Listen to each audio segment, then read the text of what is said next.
you want one of these, Ryan? Sure. I won't be a pain. You probably should know them too.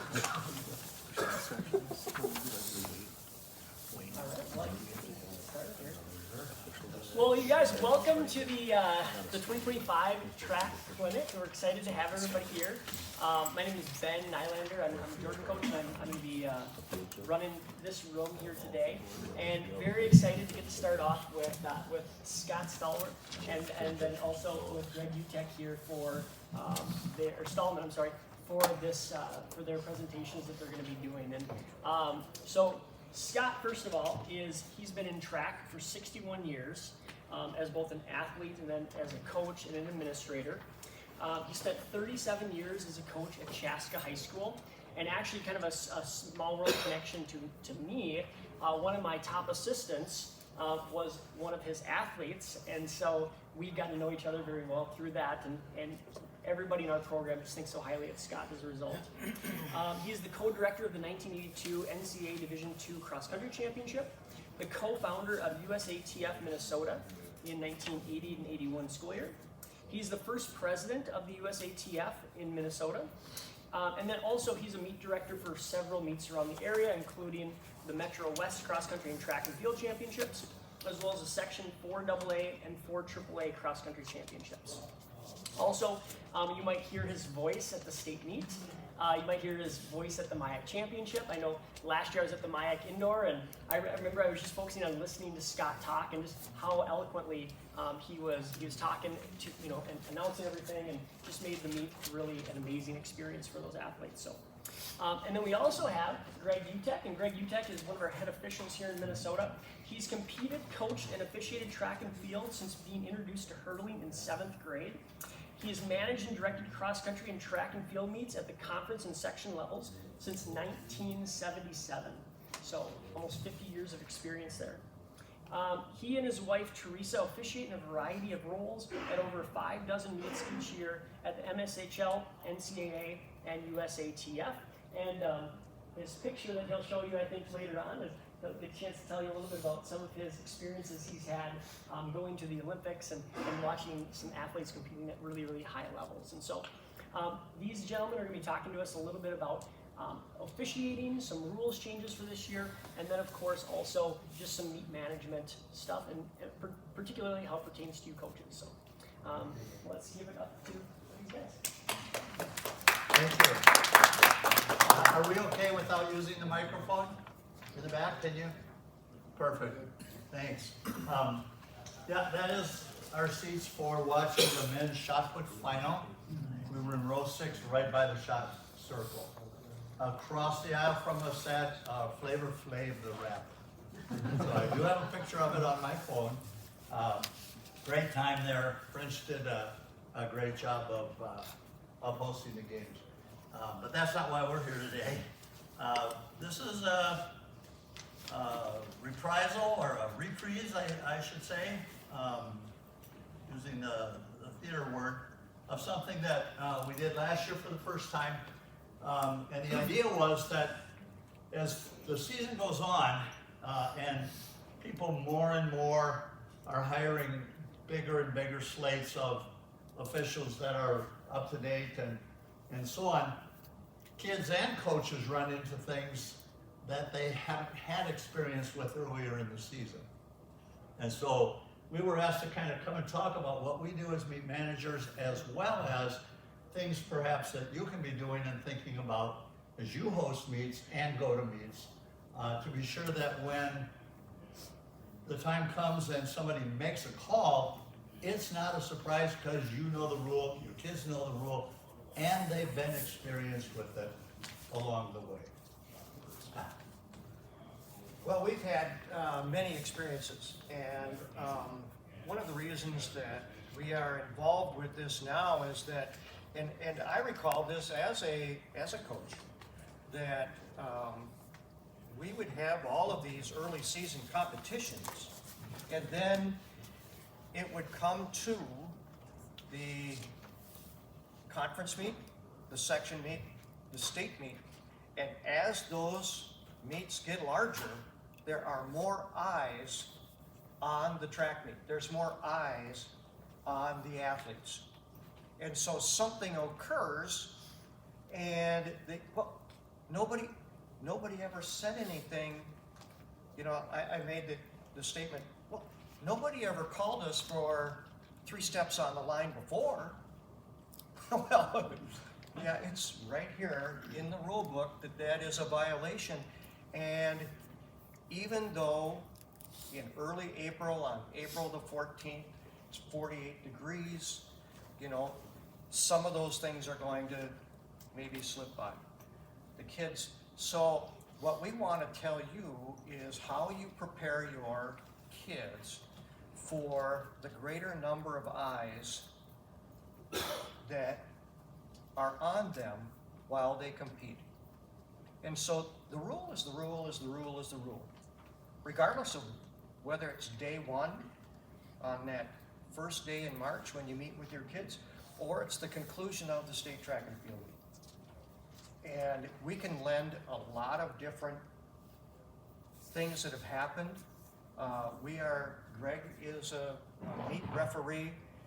He hires me as a meet referee, and it's how that official then views the rule, communicates with the coach and the athlete, because that's the triangle that you've got to set up at a track meet. And we know that by rule, you only need 1 registered official at a track meet. It might be your starter. It might be somebody who is that 1 registered and they're over at the shot put. But there's a lot of things that are going on the track, and at all of these, you know, in track and field, we run a 3-ring circus every time that we compete. There's a lot of moving parts. So, yes, you have that 1 registered official, but you have to also coordinate that, especially in the early season. So, we've already kind of covered this, but let me give you an example of what we're talking about with the third one down, new rules. Have you looked at it yet? Have you gotten the little blurb from the National Federation that says here are the things that got changed? If you have, you've seen that one of them says that your high jump pits have to be a minimum of 4 inches away from the standards and the line. Okay, so if you've got that lip that comes up, right, for protection, lots of people put that thing right up to the edge. And then you get kids who come up and they're literally slowing down as they get to the bar, and they come down really close. If they don't do that all season long and they get to a section meet where somebody knows what they're doing and they put those pits back, it's scary to them. Just that 4 inches, that 10 centimeters. But that's standard. That's in USATF. That's in World Athletics. That's everywhere else. National Federation has now put it in. So a small thing you can do to help kids get ready is follow it. Tell your high jump coaches, tell the people who run high jump for you at the meet, or when you're setting it up or whatever, just do it. Put the tape line down under the bar, move those pits back to 4 inches. And it'll take some getting used to, but kids will adjust, and your coaches will adjust. Is that designed for the notched front pits too? Is that like on that rule? Yeah? No part of the pit can be any closer than 4 inches. Yeah, we used to think that the plane of the bar Right. and the edge of the pit, Yeah, 'cause it's We're for kind of athlete- one and the same. Athlete safety. so now you move that back, and I'm telling you, as a former high jump coach, that makes a big mental change. So oftentimes when you're laying the groundwork for something that's going to occur in a conference meet or a section meet, you have to start day 1, so you make that adjustment of 4 inches. I've always said, so these lane violations, all of a sudden we put umpires out there. We've got eyes watching all those lane lines. So my recommendation is, when you are coaching and you're doing your intervals or your repeats, whoever your lead dog is, whoever you assign, Dave, you're leading this interval, this 200-meter interval, and You cannot step on that line. And every kid will follow that leader. Now you practice it and practice it and practice it that way. You come to the meet and, the rule is one cone to take the place of a curb every 1.5 meters. Well, oftentimes, early April, you don't put those out. But the kids still have to regard that line. So especially 16, 3,200 meters, you've watched those kids. They literally run on that line. So you have to teach that somewhere in practice. Those are things that then, become rote for the student athlete. Just like this new rule with the high jump. So, we won't go through all these, but just as you've been reading them, I'm sure behind us, I know that I've had football officials tell me they've never actually had a coach come up and ask if they were gonna call offside at the game, or pass interference or holding. And yet, we routinely have people ask us if we're going to follow this rule, this rule, this rule, this rule at a meeting. Is that something you do? Or is it something you say, boy, I hope you will be calling these so my kids get used to it? Farther down, the one about if there are Minnesota State High School League mandated protocols, do you use those at all your meetings? I'll give you the easiest one of all. Yes, the pole vault weight verification form signed by you, the head coach, signed by your athletic director, with the kids' weight on it ahead of time, and their names and their polls, is to be brought and to presented to the judge at every meeting. At every meeting. Do your kids wear helmets at practice when they pole vault? Yes, because that's the state high school league rule. So getting that to happen, and we've done it enough at meets that we've worked at, that I don't even, if I work a pole vault at a meet in certain schools, when I walk up, coaches are standing there with their form, ready to check in poles. Everybody just gets used to it. It's not a surprise later on. And the kids, believe it or not, will be right there with you. Certainly athletes expect to be able to compete with fair and equitable chances. Coaches, you want meets to run smoothly. You don't want to come at, I worked a meet 2 years ago with my wife. We came at 4 o'clock. They said we'd be out of there at 7. We pulled away at 10. They all want officials to know the rules. They don't want a surprise. And we, as officials, trust that we'll be following the rules, that communication will happen ahead of time, that we won't get to a meet and be told, oh, by the way, here's how we're doing this. We need to know those kinds of things ahead of time, just like anyone else. That material are ready to go. If we're the ones who are discovering, I had to tell a school, they had pulled their pole vault pits out of storage, hadn't used them yet. I was up there for an early season meet, and I could see the rat droppings inside the pit cover. And I wouldn't let them fall, because I didn't want kids' faces down in there. Those are the kinds of things that I think officials expect to have ready. And then having your athletes understand what to go. Just a couple of did you knows, maybe. Scott, I think you handed that handout out already, didn't you? I You did. didn't get one? Oh, this is the Games rule committee change. one? You're handing those out? Yeah. Over 35 things that the Games Committee needs to decide on. Who's the Games Committee at your home meetings? Probably you. So we ask you to go through those. Simple one. How much time do kids get if they check out of a field event before they have to be back? There's nothing explicit in the rule book that gives a time. What's in the rule book is the Games Committee decides.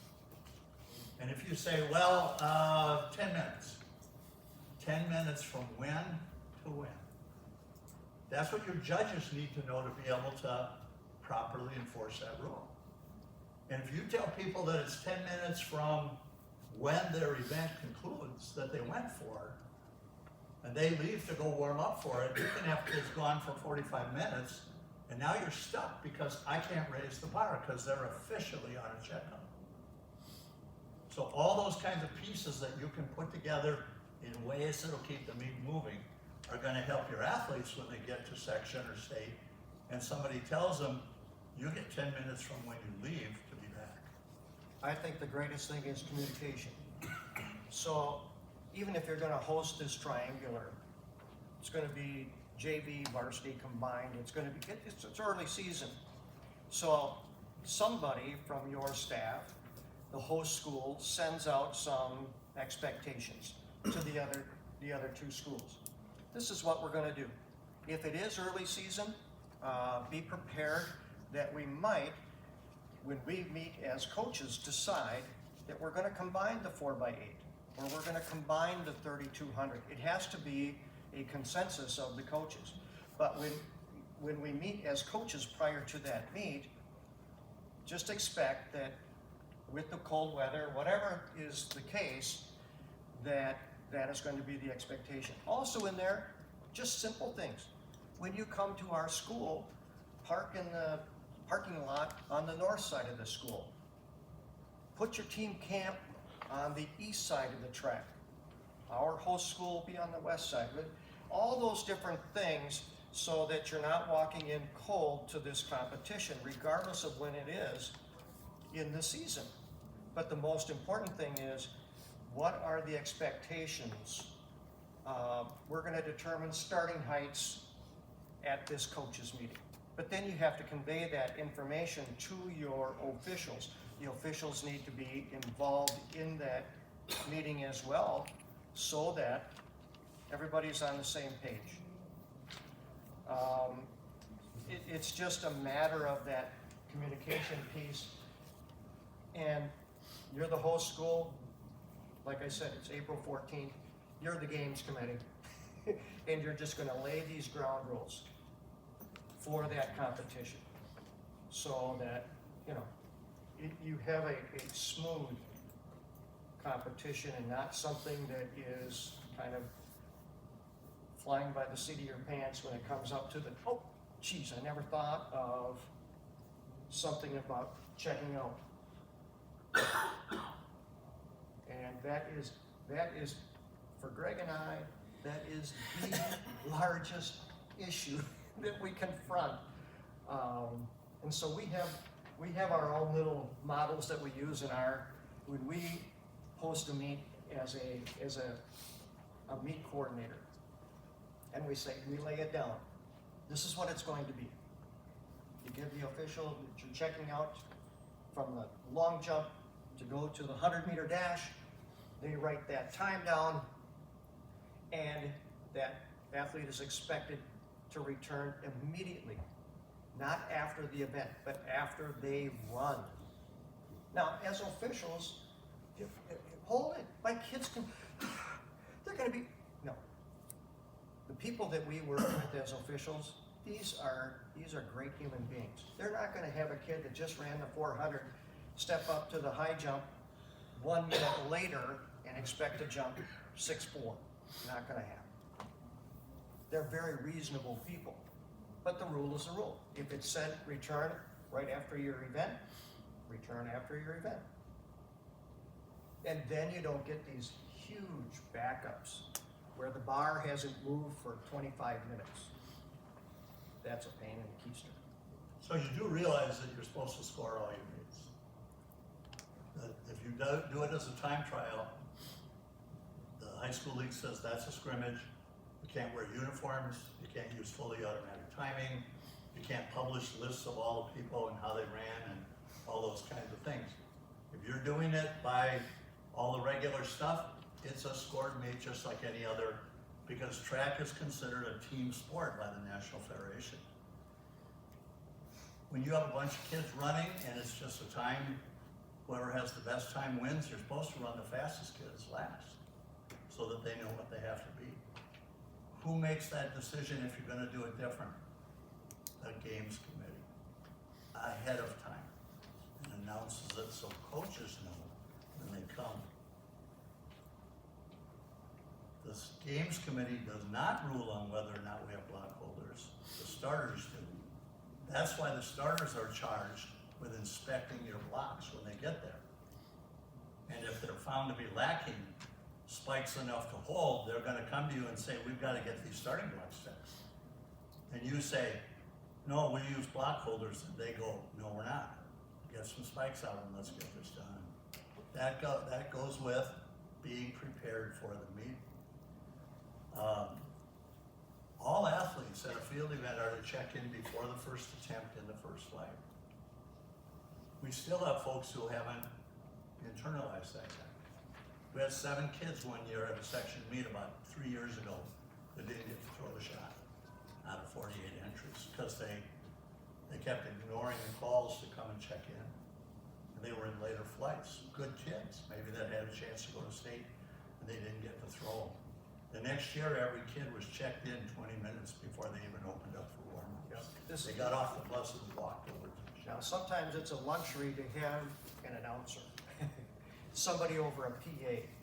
And if you've ever been to the state meet, you hear Amy or myself, we drilled this starting at least a half hour or as soon as that venue opens. Remember, regardless of flight, all athletes must check in. We just don't want that kid. If you made it that far, can you imagine not being able to compete? Yeah, so, and I was gonna, with Ryan McGrady in the room, most meets now that are fully automatically timed are seated. We rarely run an unseated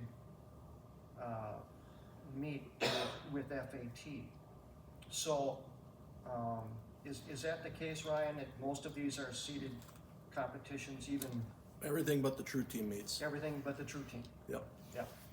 So you should have everything from slowest to fastest, and that's the luxury of having a great timer. Scott already talked about more eyes on things as you move into May, kind of championship meet season. Are we talking JVs here? Guess what? I'm not looking real carefully at uniforms. I know that you're just putting kids in whatever you can do to get them in and get them some times and things. We understand all those different pieces, but we're talking about just kind of a general thing. What's the knowledge and experience level of the officials that you have? If you've got a highly efficient and effective crew, like we might have at a section meet, there's very little we do with them ahead of the meet, other than you know what you're doing, go do it.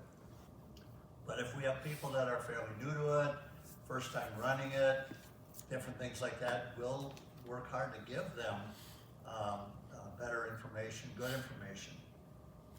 You do have to think about checkout, seated, unseated. How are you gonna do your field events? A lot of people like to do this thing with cafeteria. You know, if your kids go cafeteria style in long and triple jump, or shot and disc, all season until they get to maybe even section. Maybe they still do that at your conference meet. It really throws some kids off. They're not used to having to be at a certain place, take their turn. They're used to coming in and saying, I'm here, I want to get my 3 jumps in and go do this. No, you can't do that. You're flighted in flight 2. That'll start at about 4:30. We'll see you at 4:20 for warm-up. So some of those kinds of pieces that's there. You know, it's the hardest sport, I think, of all, maybe excepting something like Nordic or Alpine. We're spread out. We don't have a limited place. It's not even like at, say, the University of Minnesota, all their field events are inside the oval. So you have a limited area there. But even that is way bigger than anybody else has to deal with. So your officials have to deal with that, and your kids have to deal with that. Because the closer they get to section, state, maybe the conference that you're in, the more they're gonna be told, no, you don't get to be on the infield. No, coaches, you don't get to be there. Yes, we have coaching boxes, et cetera, et cetera. And they need to be ready for that. How do you get them ready for that? You do it during the season. You do it during the season. It's not as easy as it sounds always, but it is the way. So we do significant responsibility for safety and for making sure things are held properly. We do appreciate the support we get that way. So one thing that I just want to bend your ear about for a moment. Teach athletes how they're expected to act. I would suggest to you that kids need to know that when they come to a clerk area, that they don't come with their phones, that they do come with their uniform on, that they don't change their uniform in the field of play. It's actually against the rules to be out of uniform in the competition area as an athlete. So you come in your uniform. I've had athletes come to put on their uniform top and their shoes at the start line when we're trying to say on your marks. No, they need to come to the clerking area ready to go so that when they're assigned, they know their spot, everything's good to go. Earbuds in your ears? No. You're at a track meet now. The things you should be listening for are the public address announcements, the clerk explanations, all of those kinds of things. I learned a while back. Now when I coordinate a meet and I give the time schedule to the coaches, so I'll have listed 4x8, 100-meter highs, all those kinds of things in that chronological order. It will have the time of the event. Then in bold, the next column right across, report time. And that's report time to the clerk of course. And then I'll put right at the top of that, coaches, please print and post in your tent. Then when I talk to coaches, I will say, copy this, make 6 copies, and give it to the most significant people on your team. The captain. They put it in their pocket. Some 9th grade kid comes up to the senior and says, God, what time's the 200? Well, it's at this time, and you're supposed to be over there. You were supposed to be over there 5 minutes ago. Get going. That's the role of a captain. So over the years, I have learned time schedule, report time, and then, however many sections it's going to be, whatever the case might be after that. So along the way, I've even learned that lesson out of frustration because of kids reporting late for an event. And I've been the bad guy so many times with electronics, and I know that this is coming up because I host 2 big weekends at the University of Minnesota, 132 single gender teams over that time. And these kids are gonna have their phones and earbuds, and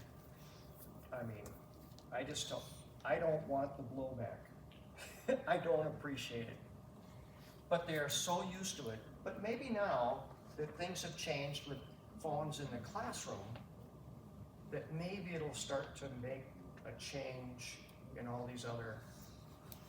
So phones can be of value. And I coach hurdles, and I do hurdle coaching in the summertime at the university. And sometimes I even ask an athlete, can you please bring your phone today? Because your buddy, you're gonna film your buddy doing this particular drill over, and it's gonna be on your phone. They're gonna use your phone. Then you're gonna have that record all summer long to look at. So they can be of value. But when it comes to competition, it's the most frustrating thing I've ever encountered. It's more frustrating than the old jewelry roll. Which, by the way, was only there because every high school sport has a jewelry roll. Can't wear them in volleyball, can't wear them in swimming, can't wear them in, et cetera, et cetera. So they put it into track as well. And when they took it away, a pretty good cross-country coach who's had his team at state probably 15 times in the last 20 years said, I wish the rule was still there. Because I had a girl lose an earring one time and she stopped in the middle of the race to look for it and kids piled into her. And he said, now I have to be the one to tell them they can't, when it used to be you guys and I looked like I was on their side. Beyond that, one thing that we've done with our meets is we do not do first call, second call, third call. You will not hear that at the state meet. You will not hear that at section meets that we work, at conference meets that we work. One call, X number of minutes, and I typically say 20. If you hear a call, it's 20 minutes ahead of time, you report immediately, it means you're at the clerk about 15 minutes ahead of time. And I tell my clerks, you do the following. You give them their instructions, make sure they're there, you give them their instructions, you give them their hip number last. If you give them their hip number first, they stop listening. I got my hip number, that's all I need. You give them their hip number last, and you get them out of there to keep warming up. And you can do that in 5 minutes. And they do, and it works. As soon as you say first call, second call, third call, that means you're allowing people to not report till the third call. And then kids are gonna want to come at first call, get their number and leave. You don't wanna do that. I don't think.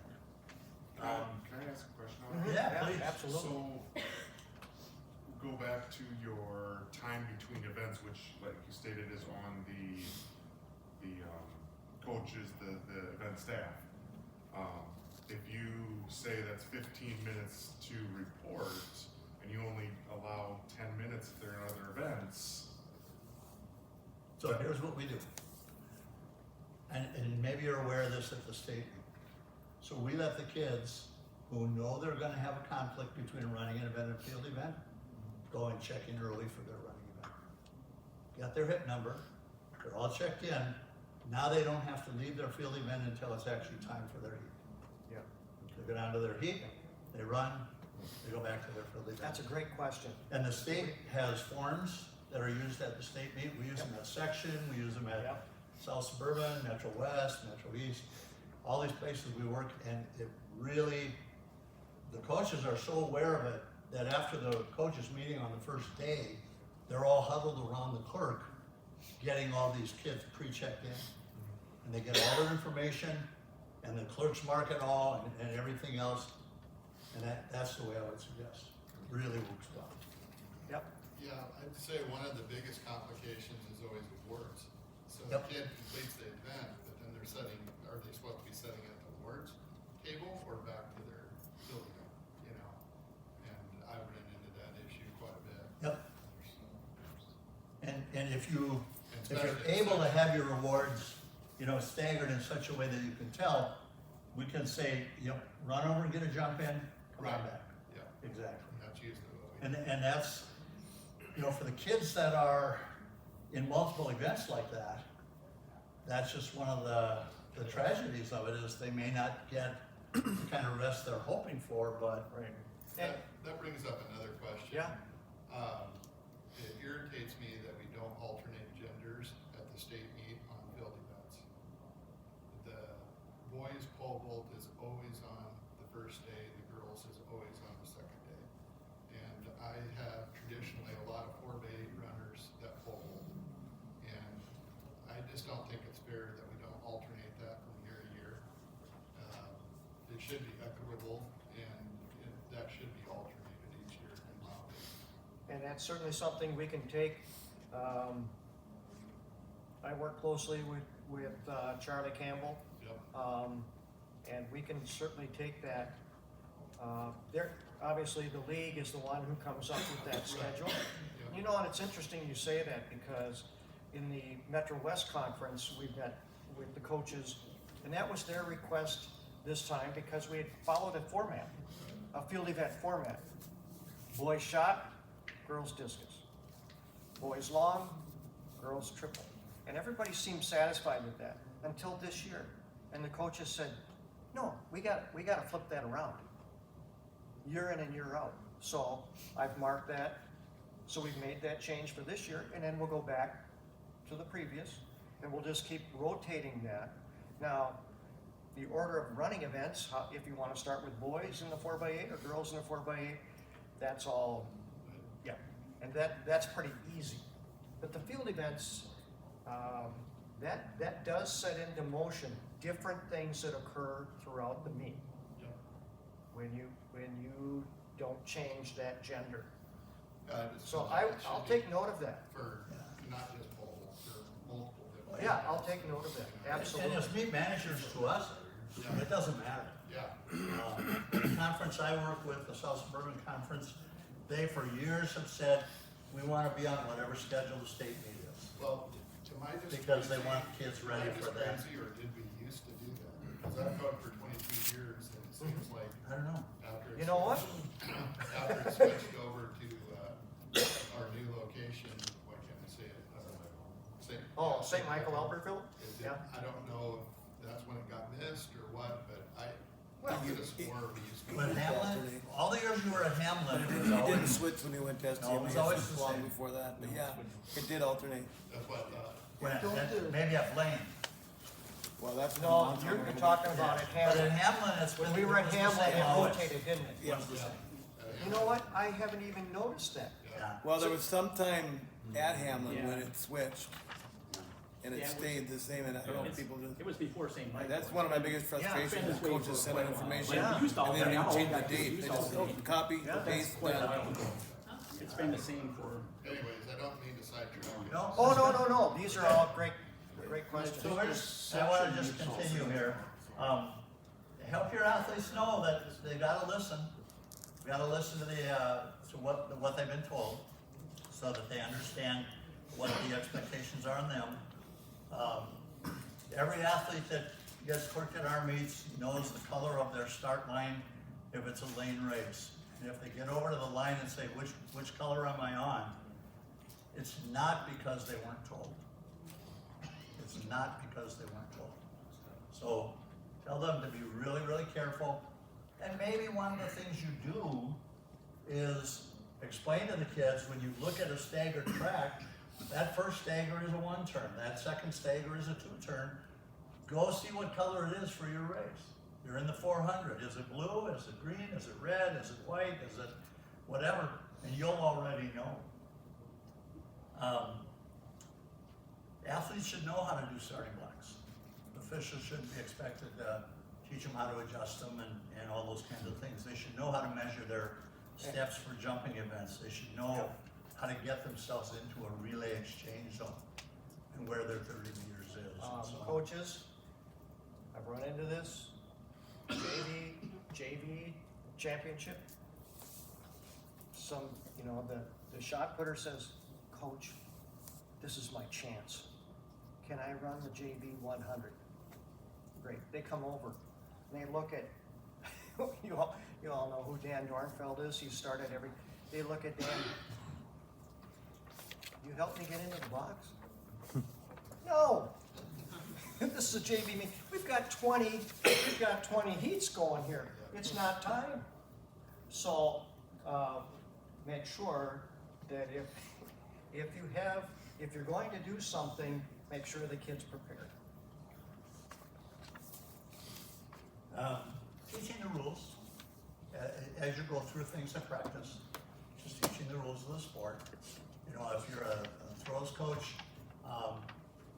we had an incident at the state meet a couple of years ago where an athlete got so excited seeing how he threw the discus that he literally ran out the back of the circle before it hit the ground. That's a foul.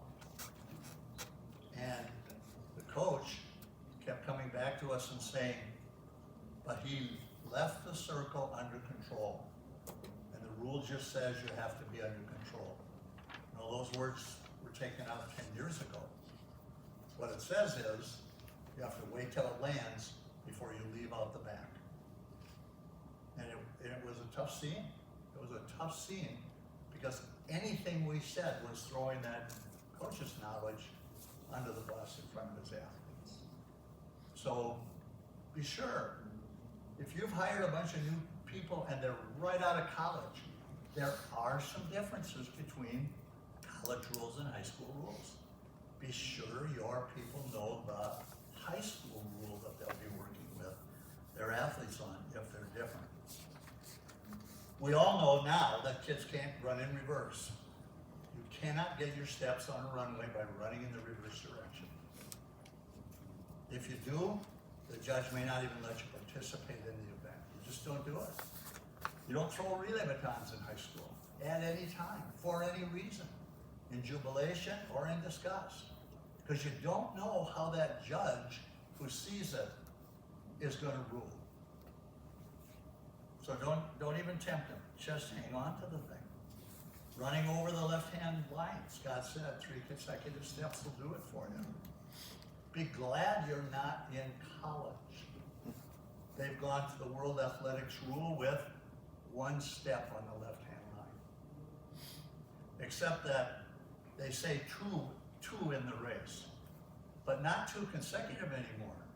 So if on the first curve you step on it, and on the far curve you step on it, that'll get you disqualified. Talk about umpires having to communicate. Going out the back of the circle. No running with teammates, unless you're in the race as one of the runners. Okay? And again, we put those up earlier, but let's come back here. So what can you do? We've already talked about this. Use the rules, whatever's in there. 1 second, please. Teach them every day as you practice. Thank you. Yeah. One of the things that we have trouble with over the years is when they come in, say the 4x4, the exchange zone, the runner hands off, and then there's runners behind. Yep. And specifically, that runner is supposed to stay in that lane, check inside, and move to the inside in the first available opportunity. Yep. So, you guys had trouble with that in the past? I mean, all my runners know that rule, but Oh, yeah. you get to meets and that's not always done, and there's kids running, they're having to stop, and because somebody darts in front of them, now they gotta pull all around. And I've made the call. I have specifically made that call as a referee, not in the umpire viewing it, and at the singular exchange zone, say for the 4x4. right. I observed it, and I just watched, and you watch in horror as somebody in lane 6 hands off and peels for the infield. And impedes an outgoing runner in lanes 1 through 6. And my kid was accused of doing that. So, They stopped, they did it it's- right, he stopped looking, and the yes. kid runs into him. And in fact, my high school coaches, our college coach, Dave, he would say, you come and you stay in that straight line and come to a stop. If some kid hits you in the back, that's their issue. They wanted us to And disqualify. then wait for the official to excuse the field to the Yeah. infield. Yeah. That's really the way it's supposed to be done. Okay, If you hold your lane after you Yes. exchange, if you Straight line. hold the line that you were on, you own that line. yep. Others have to avoid you. If they hit you, their fault. I had But to if you explain start moving and hit them, your fault. Right. Letter I, the games committee has the authority to determine the method of exchanging the baton in relays not running lanes. Yep. So what we did in the South Suburban, years ago, I've been manager of that meet for, 17 years or something. We codified it into the meet procedures. So this is what coaches get. They get the 11 pages of whatever, because it has all the things on staggers and seating and all that. But it's right in there. And we say, this is what the clerks will go over. This is what the finish line person will do.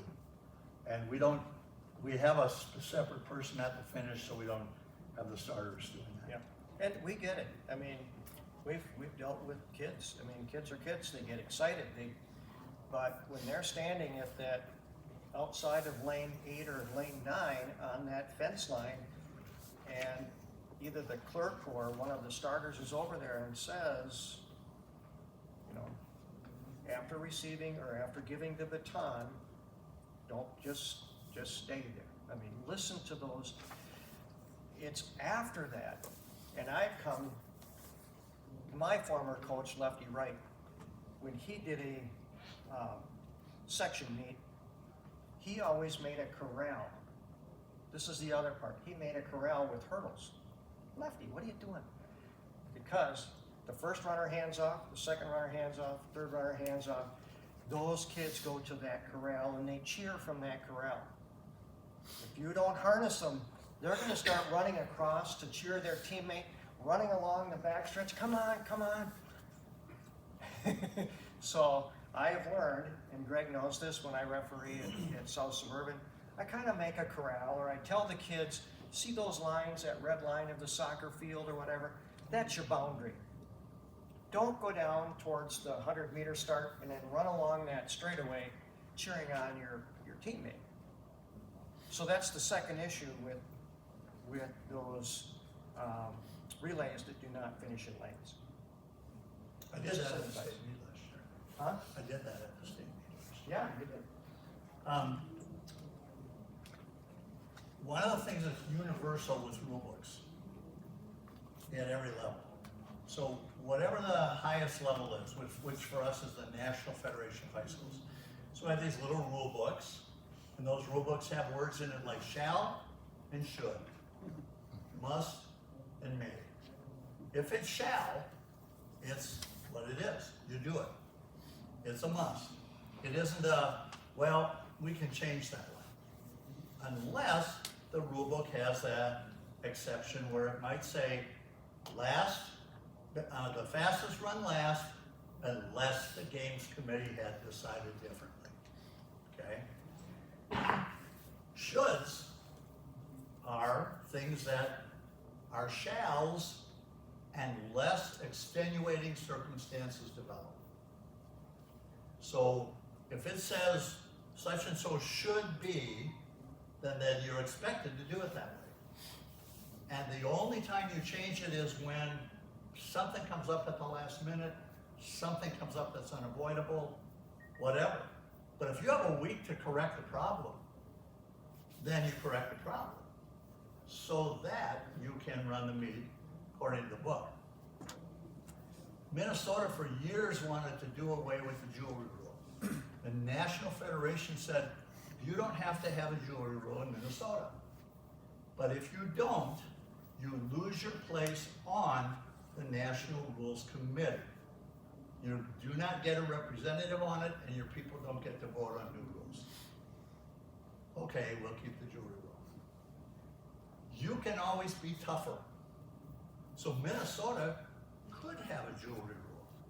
We have a tougher uniform rule than the national rule with undergarments in Minnesota. But we can't have one that's looser. So you can never be looser, but you can always be tighter. Your conference could say, even though National Federation allows 3 entries per event, we're only going to allow 2. Because we have 17 schools and it would take too long otherwise. That kind of thing. So we ask you as officials, please don't ask us to lessen rules. Clearly in April, when you're still figuring things out, uniforms aren't going to be as critical. By May, you kind of know who your kids are. You're going toward True Team section the first Tuesday in May. I think by then, we can do that. Don't ask us to bend those rules. Be sure you know them, so that when we call them, you're not going, oh yeah, that's right. That's how you are doing. Etiquette, we already talked about that. Safe behaviors. Safe behaviors. So I did see a high school at a meet I went to at an indoor. They had rented the field house ahead of time. I was there for a meet to follow later, and when I walked in, all their boy pole vaulters were practicing without helmets.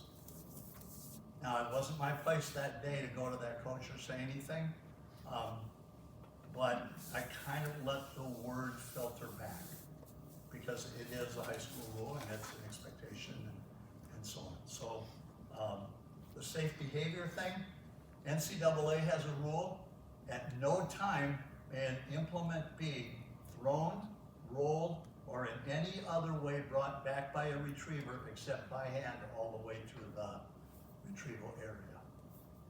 They had to put it in rule because they just roll those things. 16-pound shot rolls over your foot, it hurts. 35-pound weight whatever. So we just ask for that. This slideshow is on, I believe, the Google Drive or something for this conference. So you can go get it if you want it, or you can email either one of us and we'll send it to you.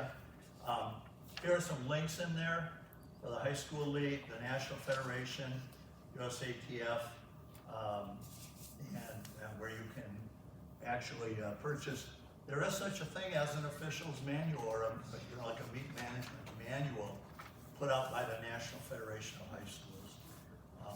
And then we have business cards in the back if you want to contact either of us by email or telephone. Happy to talk through any situations that you have. Or if you're looking to staff your meets with a few more registered officials, we have a good list of people and know what events they can do and so on. That's kind of what we have for today, and we're happy to. And just want to add a plug as well, that I know you guys are always looking for good new young officials as well. So if you know somebody, make sure that you're directing them to Greg or Scott. And Years ago, I just happened to be in the right place at the right time. I was a graduate assistant and assistant coach at St. Cloud State University, and my coach, Dr. Bob Waxlax, Dave's coach as well, he was part of that foundation of USA Track and Field, along with Roy Griak, and I got to tag along. That's how I got involved initially, and they wanted a younger person to be Roy he didn't want to be the president of this organization. Wax didn't want to be it. They had lived there. So here you go. Well, along with that, within the next 2 years became official certification, and we all kind of started this road. And I went back to coaching in the public school at Chaska, but along the way, I became this registered official with the high school league and with USA Track and Field. And what I found was it enhanced my coaching. It just made it easier, because something would come up at practice and I would say, oh, hey, wait, the rule says this. And so you're kind of teaching your athletes because you now have this source of information. So it would behoove you to maybe consider when you go on that league website and you do your coach's deal on the computer and you listen to, those folks that give that, go over to the official side. And it's an 80-some point test, 80 questions. I think I'm 60.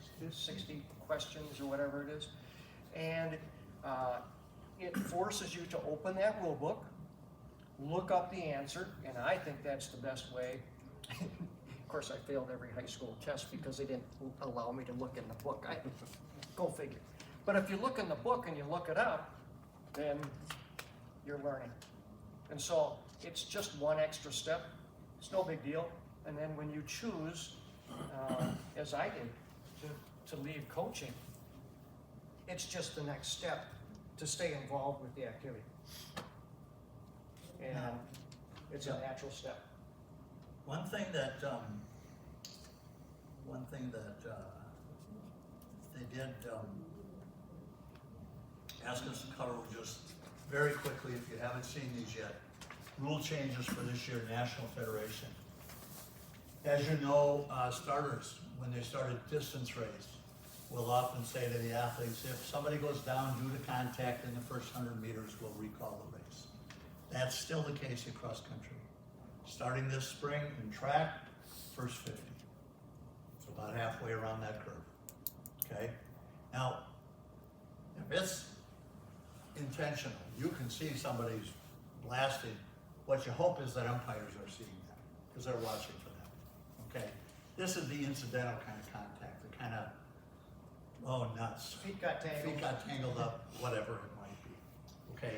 And we're not talking about, we used to have races where the leaders would be out there at 150 meters and the slow guys would be at 90 meters and think, hey, let's do it, and they'd hit each other go down and think that we were gonna recall the race. No. I saw a cross-country race one time when I was visiting my kids.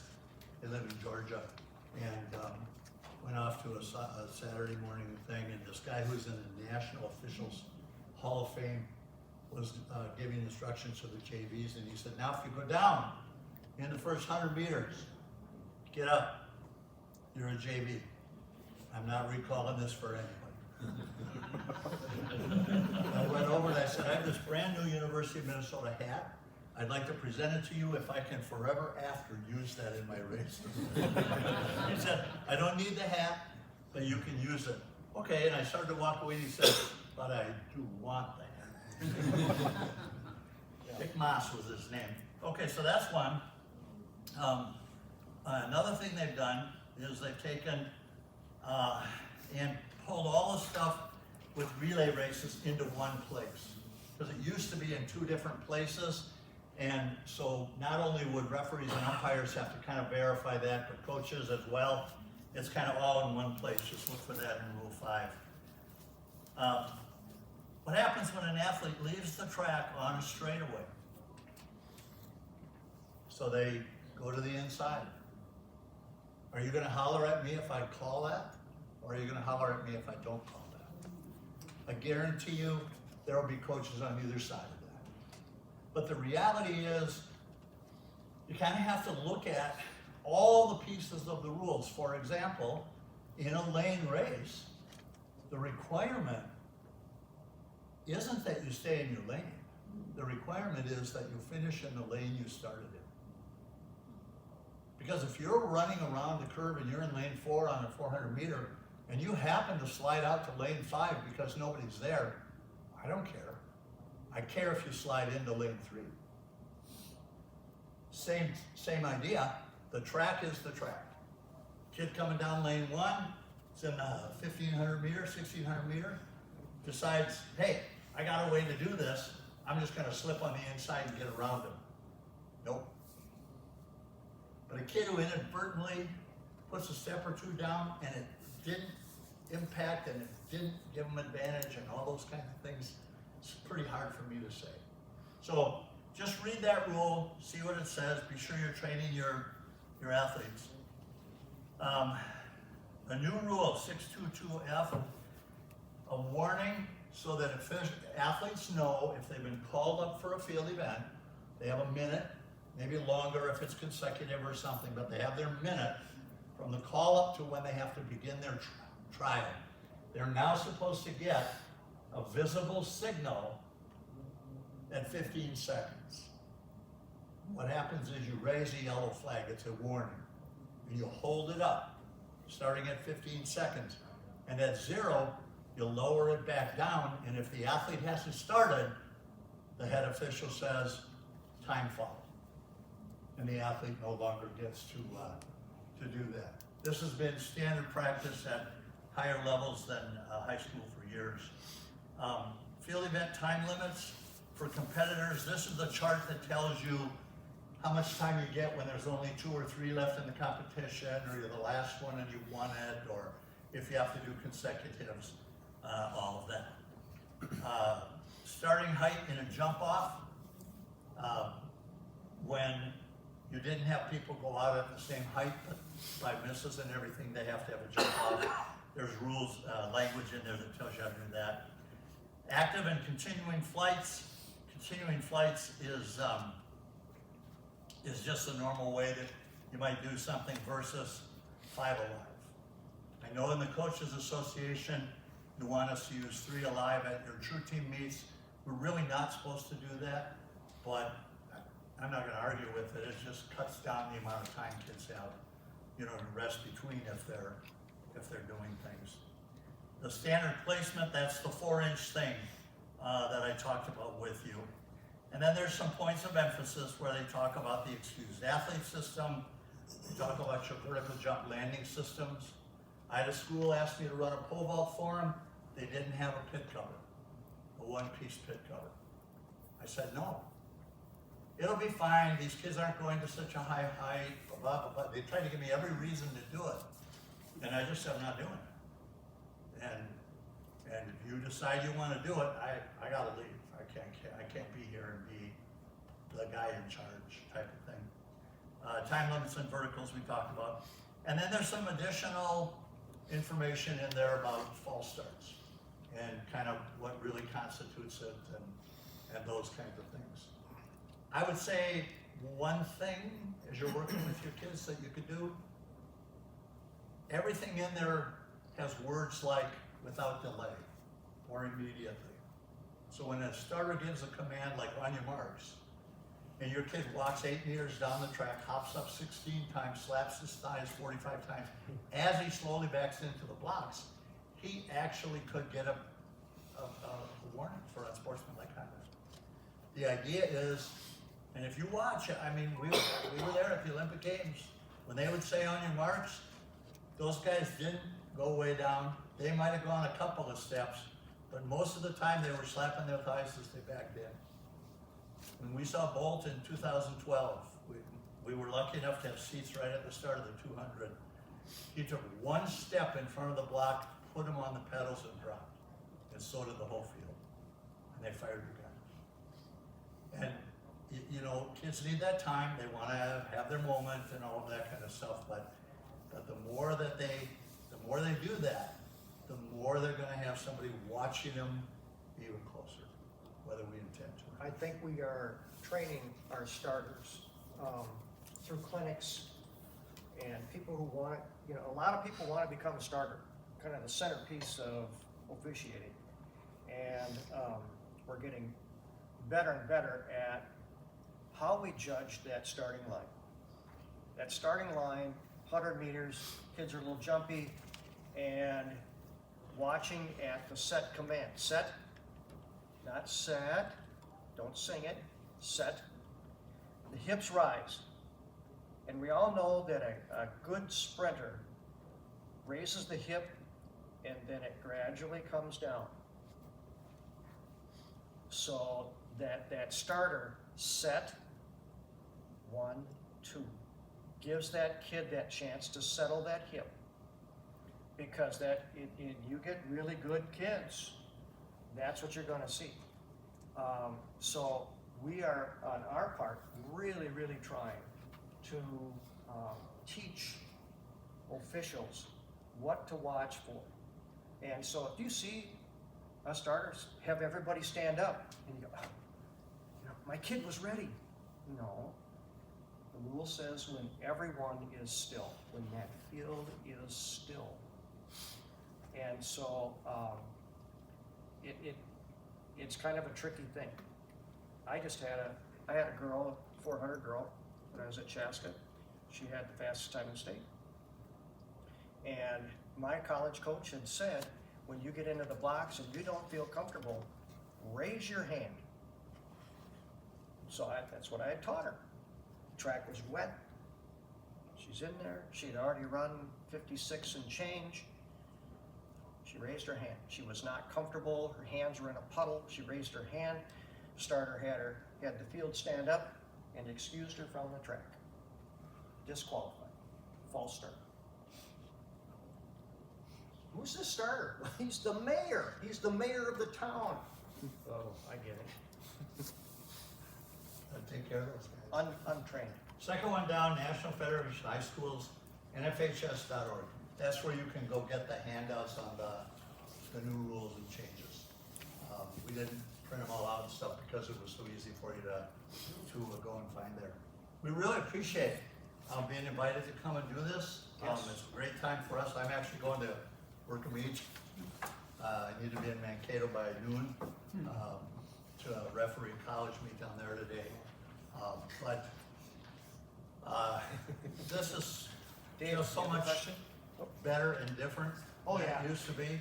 I think largely because of the efforts of all of you guys and women. We just really, really love doing this. And we appreciate you coming to our session. More questions? Or I just have one. Has the state high school, they had any more discussion, or have they dropped the electronic start? It's an ongoing battle. I see Ryan. Ryan is heroes timing, and he knows.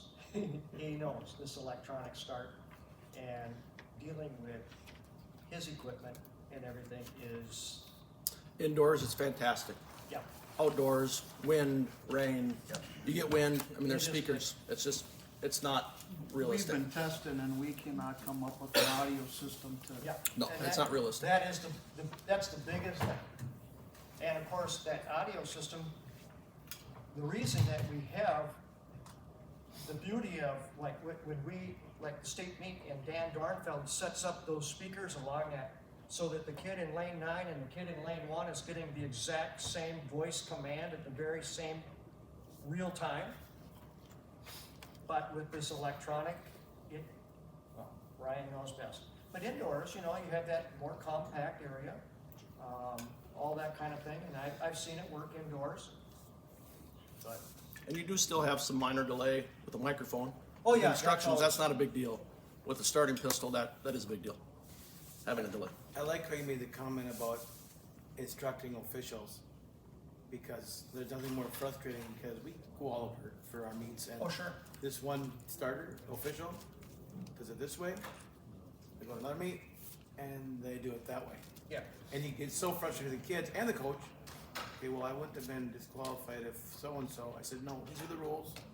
But again, if they're all Yeah. doing it the same way. We're working hard on it. I know. We work Yeah. really hard on that. And then I got a question too, and this has been so loosely, other coaches agree or not, whatever, been interpreted based upon coaches' box outside the competition, but the video replay rule. Can you clearly explain that, what Sure. Minnesota says? Sure. About videotaping and then showing it to your athletes? Sure. I mean, and then some people are doing for highlight videos and some are the parents, I mean, it's just, Yep. Restricted, unrestricted. So the first thing is there are areas that are restricted, there are areas that are unrestricted. The word restricted means any area that's open only to athletes, officials, and medical personnel. Okay? So that'd be the track. You're not supposed to stand on the track as a coach during a race, right? Is the infield a restricted area? At some meets it is. You're not allowed out there, period. Okay. But, okay, so let's say you're at a field event. A restricted area is literally the whole field event area. However, you can create a box for coaches in that restricted area that's only for coaches. Coaches in that restricted area can act as if they are unrestricted, meaning they can video their athlete, they can show it to their athlete in that area.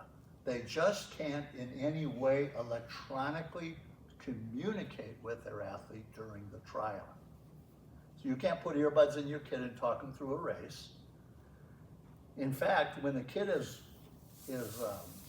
takes a long jump leap, all right, you in that restricted area should not be yelling, "Go out the back," because now you're coaching him through his event. But video to your heart's content, show it to your heart's content in that box. But nobody else in there, not parents, not teammates, not other athletes, not managers, Yep. official members So- of your coaching staff in a coach's box that's been designated for that. Absolutely. Now, So I have in a the problem- bleachers, I have a problem with videotaping, and then the athlete leaves the competition area, goes and views it. and that is, so, So who's somebody's doing that? videotaping, The kid, the parents, the coach. And that's where, ask your judges to say to the athletes, Yep. no, you can't leave the competition area. right, You're signed into this event, and the only time you can Right. leave Yeah. is if you're done competing, or you're officially checked out to go compete in something else. Right. Otherwise, you're in here, mom and dad can't show you anything. Yeah, I knew it was all legal in the coach's box, Yeah. I'm just, Yep. Yep. outside, it's just. Yep, typically, a judge isn't gonna allow the kid to go up into the bleachers. It's fine to videotape from the bleachers, and once the competition's over, or Yeah. if the kid is out of the competition, go up and watch all the video you want. Great. So, yeah, but that restricted, unrestricted, and. when your high school kids go to USATF, like meets in the winter or summer, they're banned from even looking at it Yep. at any time from anybody. So the high school is actually the most liberal of all. The high jumper jumps she goes back to their little tent, you know, in the end zone of the football field, and her friend shows her the video of her jump. Now, first of all, here's a piece of advice for you. Her friend shouldn't be there. She's another jumper. Then she gets disqualified from the meet for using electronics. Yep. And Not from the meet, but from the event. And I have made that ruling, especially in the high jump and the pole vault, Yep. because they go back to their tent, and then all of a sudden the phones come out and they're reviewing all that stuff. And one, if it's both genders, high jumping on the same, or even on alternate days, Greg is great at this. If it's a girls' competition, guys, see ya, get out. And teammates, It's not your and day. managers, and coaches. Right. I'll make a box for them on the pad. Yeah. If they step off of that pad back there, one warning, and then they're banned outside the fence. Yep. And I had a mom and dad come onto the infield, put their chairs down, they're gonna watch their kid vault. And I went over as the referee and said, you know, you can't be here. No, you don't understand. That's the best male vaulter, that's the best boy vaulter in the state of Minnesota. Great, you know, congratulations. But all the other parents are on the other side of the fence. No, you don't understand. No, I do understand. So, you know, you get all that blowback. And the kid was coming right over to his parents, dad filming, you know, and doing it. Well, come on, coach, step up. The coach has to step up. And when they wouldn't leave, I said, okay, I'm gonna ask you one question. Does that young man, that great vaulter, do anything else during the school year? Terrific soccer player too. So when you put those chairs out on the soccer field, aren't you ducking and, oh, you're just being condescending? No, I'm being right. This is not your place. And I had to kind of, I thought it was kind of funny. First time I ever banned one gender from being in the tents with the kids, it was a conference meet, Big Nine, I think. After the event was done, I probably had 10 young women come over and say, thank you. We don't know how to tell them to get out of our way and let us do our job. Works for me. Yep. Thank you, guys. Hey, thanks. Have a great rest of your Really time. appreciate it.